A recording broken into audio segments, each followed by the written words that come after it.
and welcome to Indus News live from Islamabad. I'm Meher Sher and these are the headlines.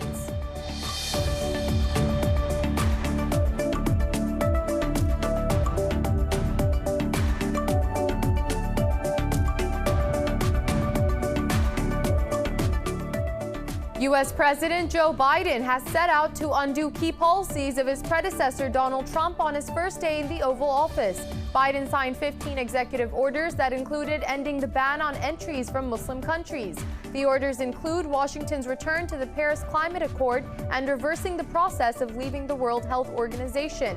They also strengthened the fight against COVID-19 pandemic that has claimed over 400,000 lives in the U.S. alone.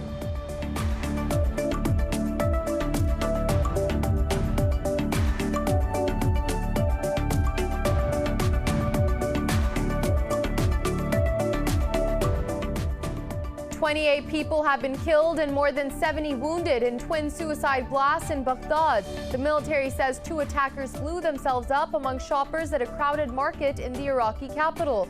No group has immediately claimed responsibility for the attack.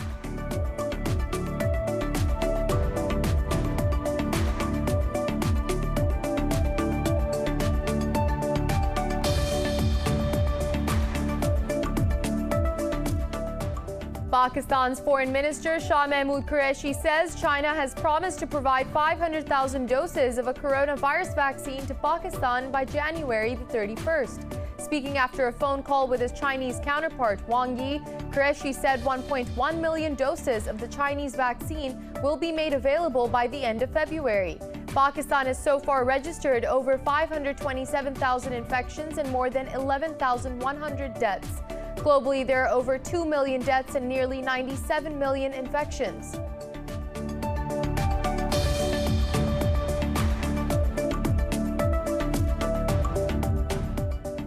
Israeli forces have stormed several Palestinian cities across the occupied West Bank and arrested 17 Palestinians. The Palestinian Prisoners Society says the arrests were made in southern Hebron and central Ramallah governorates.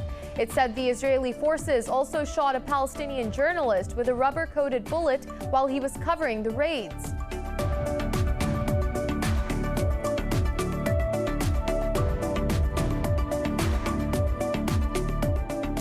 And in football, Juventus beat Napoli 2-0 to lift the Italian Super Cup for the 9th time. Cristiano Ronaldo's netted his 760th career goal, followed by substitute Alvaro Morata sealing the win for his side.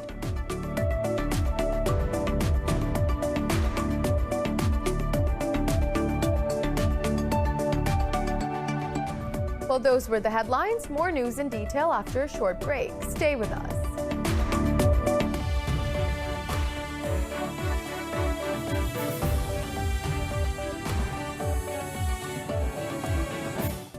Welcome back. And now for the news in more detail. We begin in the United States, where President Joe Biden has set out to undo key policies of his predecessor, Donald Trump, on his very first day in the Oval Office.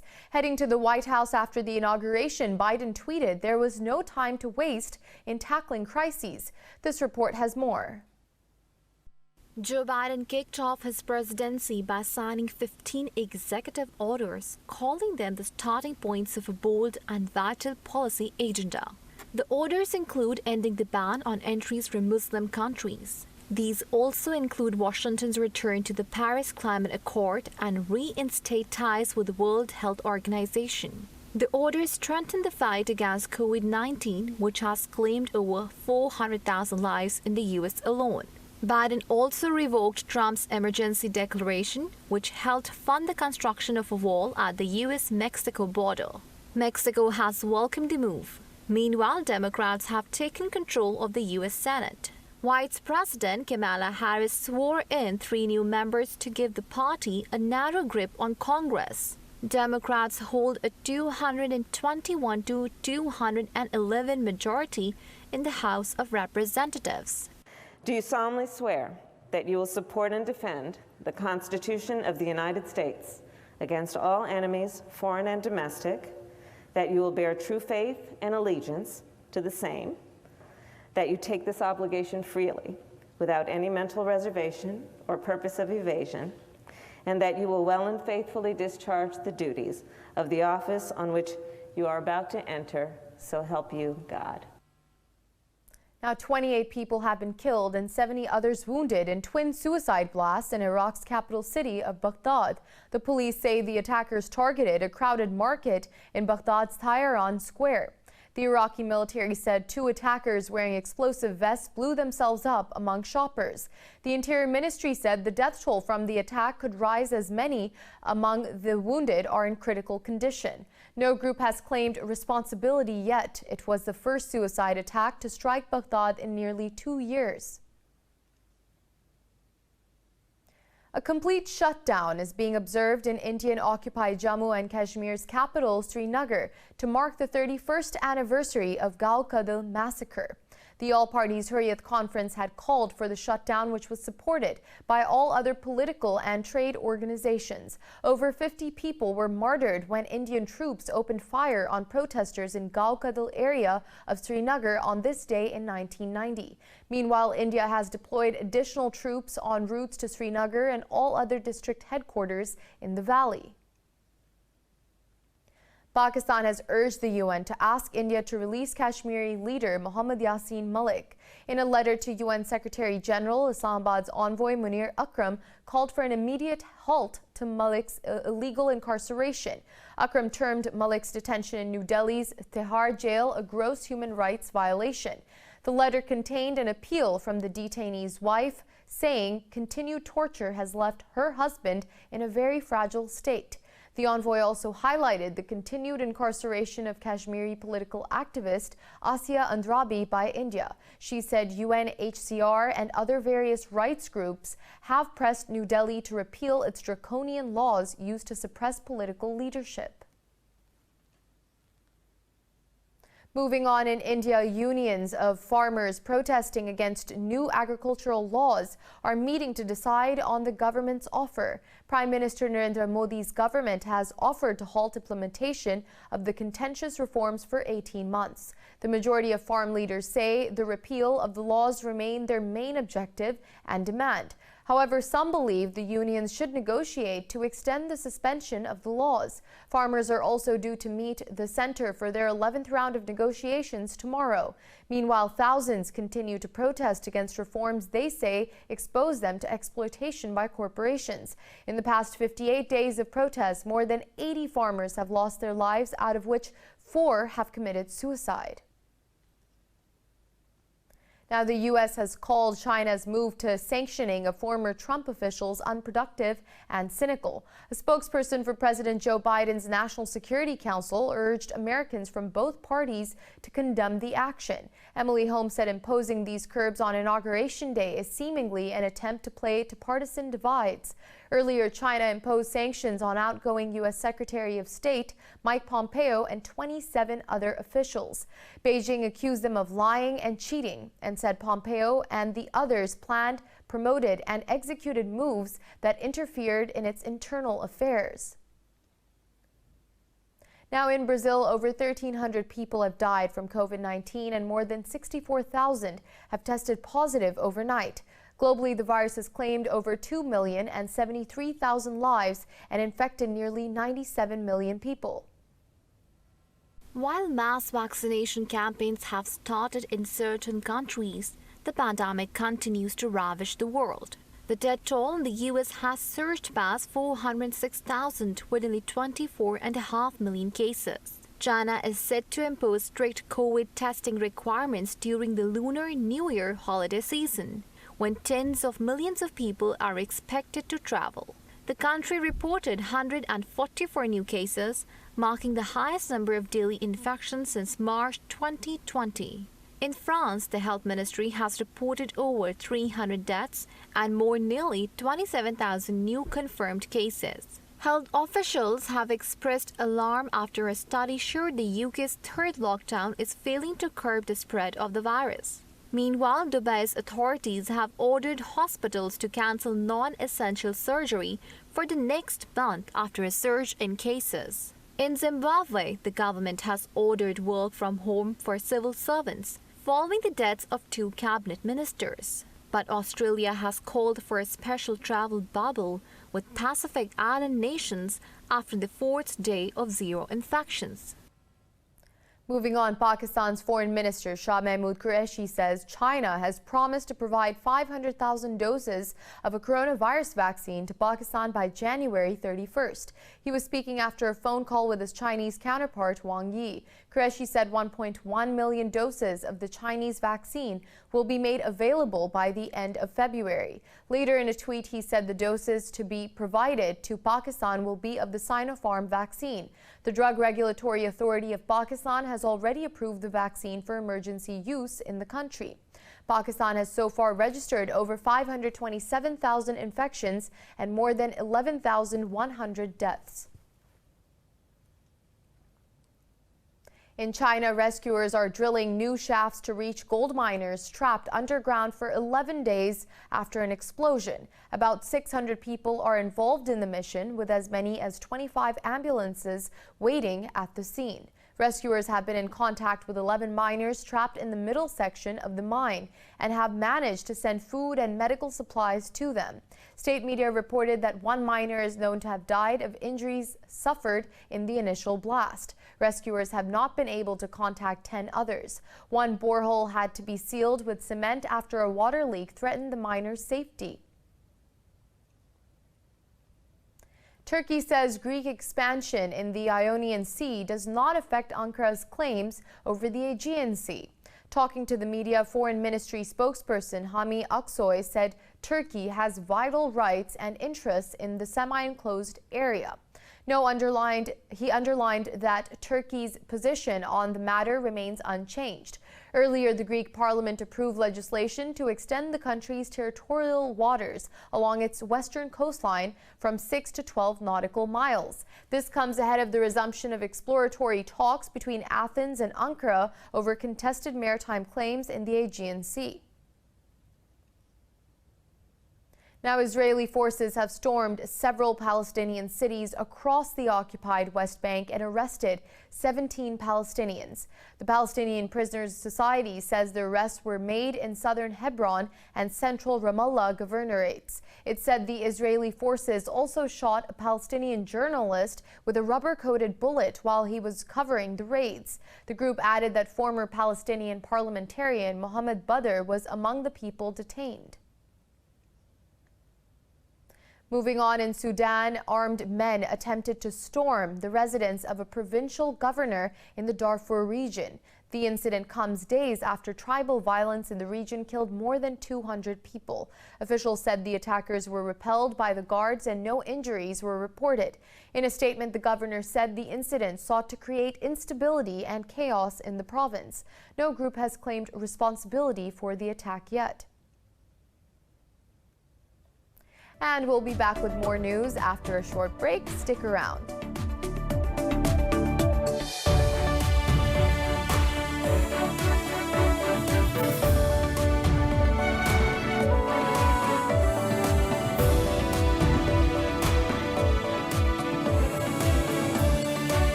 We're back. In Kyrgyzstan, the Central Election Commission has announced the results of the presidential election held on the 10th of January. The final results recognize Sadir Japarov as the country's president with over 79% of the votes. The commission said out of 3.5 million registered voters, more than 1.3 million people cast their ballot. It also approved the results of a referendum on the future form of government in Kyrgyzstan. According to the Election Commission, over 81% of the voters said yes to the presidential system, while only 10% voted for a parliamentary system. Some 4% voted against both. Meanwhile, President-elect Japarov is expected to take office in the coming week. Mount Everest, the world's tallest mountain, is at risk of turning into a dumping site. So Nepalese authorities have taken matters into their hands to turn the trash into treasure. More in this report. Used oxygen bottles, torn tents, ropes, broken ladders, cans and plastic wrappers discarded by climbers and trekkers litter Mount Everest and the surrounding areas. Trash is handled by a local environmental group, the Sagarmatha Pollution Control Committee. But the task in a remote region that has no roads is a huge challenge. Garbage is dumped or burned in open pits, causing air and water pollution as well as contamination of the soil. Number of tourists also 50-60,000 को हाराहारीमा आउँछ annually. Around 50 to 60,000 tourists come annually. To support these tourists, there are guides and porters as well. The waste of all these people gets accumulated here. So waste management is a challenge. Trash collected from the 8,848-meter tall peak is said to be transformed into art and displayed in a nearby gallery. 4 mile जम्मा गरेर त्यहाँबाट museum बनाउने भनेको त यो आफैमा एउटा नौलो कुरा. This is a unique idea to collect garbage and display it in a museum. This will further increase tourism. At the same time, this will also lead to waste management and will encourage the young generation to visit the area. Sherpa said under a Carry Me Back initiative, each returning tourist and guide will be requested to take a bag containing 1 kilogram of garbage back to Lukla Airport, from where the trash will be airlifted to Kathmandu. In 2019, an estimated 80,000 trekkers, climbers and guides visited the area. The Italian Coast Guard has discovered the body of a dead whale after they followed a calf in distress at sea. The Coast Guard called it probably one of the largest whales ever found in the Mediterranean. The dead mammal was spotted near the popular tourist destination of Sorrento. The Coast Guard said it towed the whale to the port of Naples. The official said marine biologists will analyze the carcass for a cause of death. They added the whale's skeleton will eventually be put on display in a museum. Meanwhile, the calf has since disappeared into the sea. Coast Guard members continue to monitor for any more sightings of the calf. Moving on, in the French Alps, musher Remy Coste and his team of dogs emerged victorious in the epic La Grande Odyssée dog sledge challenge. The Frenchman won the race in Val-Cenis region after beating other teams in the 10th and final stage. Except 2017's, Coste has been winning all editions of the race since 2016. Germany's Sylvia Ulrich and Jean Combazard from France came second and third respectively. The 17th edition of the competition, which kicked off on the 9th of January, saw 55 mushers and 500 dogs put through their paces. Though the 400-kilometer-long course offers breathtaking views, this year's race was closed to the public due to COVID-19 restrictions.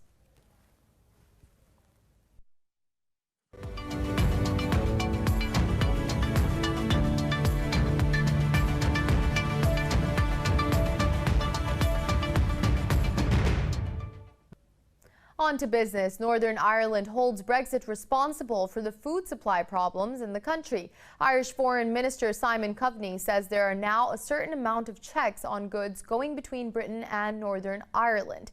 In an interview, Coveney said these checks are stalling smooth operations. The Foreign Minister said the supermarket shelves were full before Christmas, but he said now there are some issues in terms of supply chains, so that is clearly a Brexit issue. Meanwhile, China's 3 telecom giants have requested the New York Stock Exchange to review its decision to delist them. The announcement of review requests came hours after President Joe Biden's inauguration. In near-identical statements, the companies said they complied with market rules as well as regulatory requirements. The firm said they have also asked for a stay on trading suspensions while the review was undertaken. The review will be scheduled for at least 25 business days from the date the request is filed. The New York Stock Exchange delisted China Unicom, China Mobile, and China Telecom on former President Trump's executive order. Moving on, European stocks are trading mixed as unprecedented COVID-19 surge dampens optimism from Wall Street's overnight record high gains. Europe's stock 600 has gained close to 0.5%, while Germany's DAX has also added just under 0.5%. Italy's FTSE MIB has also edged up marginally, but London's FTSE and the CAC 40 in Paris have dipped fractionally under the flat line. Earlier, Asian bourses traded higher as investors rallied to the positive sentiment on Wall Street. For the latest updates, you can follow us on social media at indus.news.